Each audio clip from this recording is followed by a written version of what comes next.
Hi, I'm Ellen, the Family History Hound, and welcome to Genealogy in 10 Minutes, where I'll prove you can make real progress in your family history in just 10 minutes, or sometimes even less. Today I'm going to show you how to take a handwritten family document, like the one on the right, and transcribe it. I'm going to use two powerful tools, Transkribus for automatic handwriting transcription, and ChatGPT. If you've ever looked at an old document and thought, I don't have time for this right now, you don't need to spend hours to make progress. Sometimes you just need the right tools.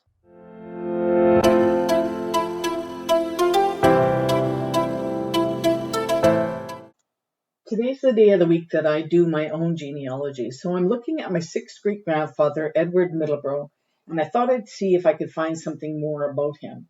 As I scroll down, I see that there's this baptism record, and I thought I'd look at it with artificial intelligence. It's fairly legible, so let's see what it can do.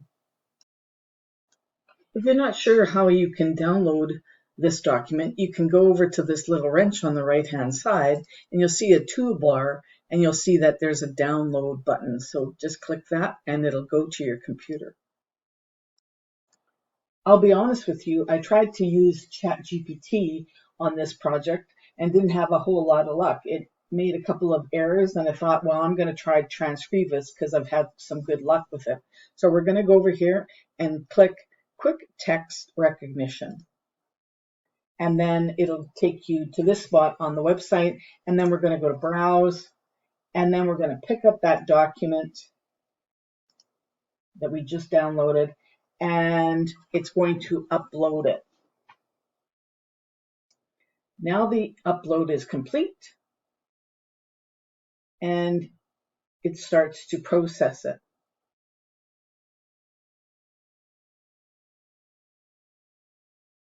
Now it's taking a little bit of time, but I'd rather have a good job than kind of the job I got at ChatGPT. It actually took about 15 seconds for processing. Now it's doing some decoding, and about 20 seconds for decoding.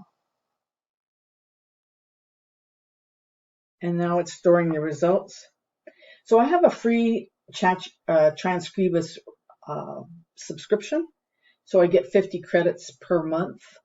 I use it occasionally. I don't use it all the time, but so far I haven't ever had to purchase anything more. So let's see what it's done. Now it seems to have lost the 1741 on the first line. You can see it as you click the transcription, it shows you what it saw. There it says page 28, although it's 38, and then it goes line by line what it's found.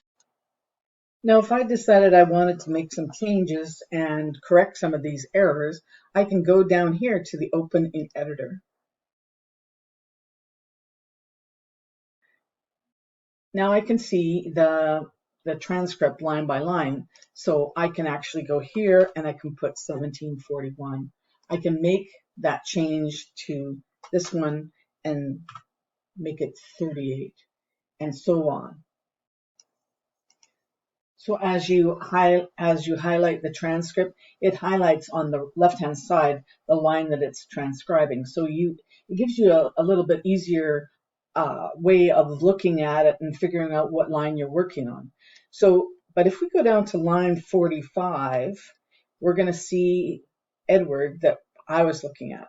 So it said Edward, son of John Middlebrook. So if I click on there, it takes me directly to that line, and you can see it says Edward, son of John Middlebrook.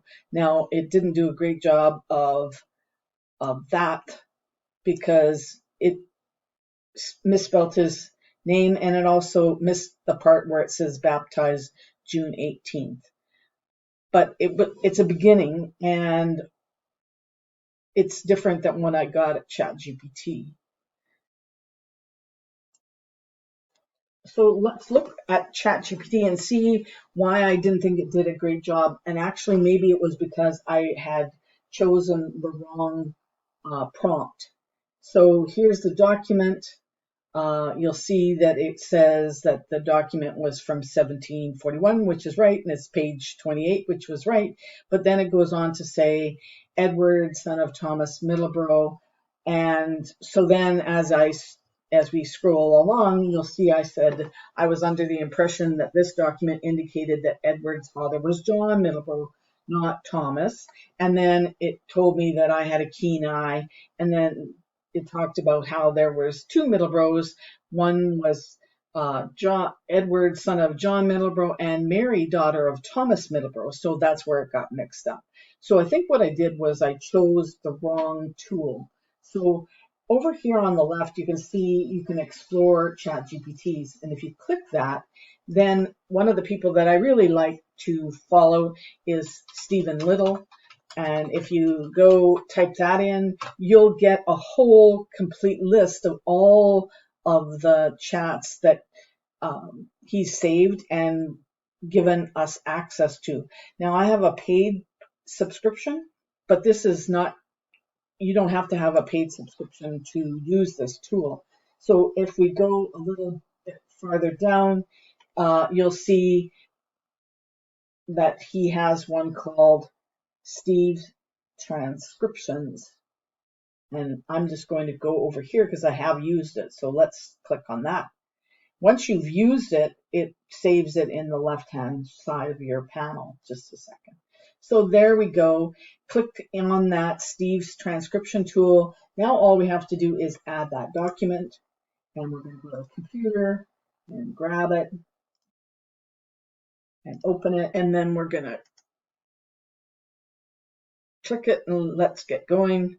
This is, and then it's talking about this is a scan page from 18th century Paris registry, 1741, and now it's giving us the transcription. So as we go along, we'll find, there we find Edward, son of John Middleborough, and no event date. Now, I've done this a couple times, and actually this is the first time that it didn't capture the date. So sometimes you never know what you're going to get when you try with artificial intelligence.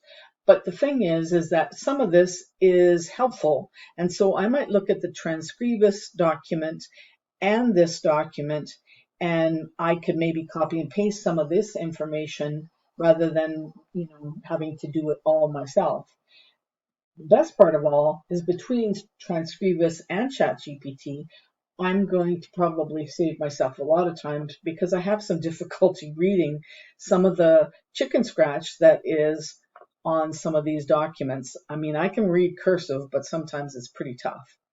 So this is my tip for genealogy in under 10 minutes. I hope you liked this presentation, and I hope you'll like and subscribe to my channel and watch for more videos about genealogy in under 10 minutes.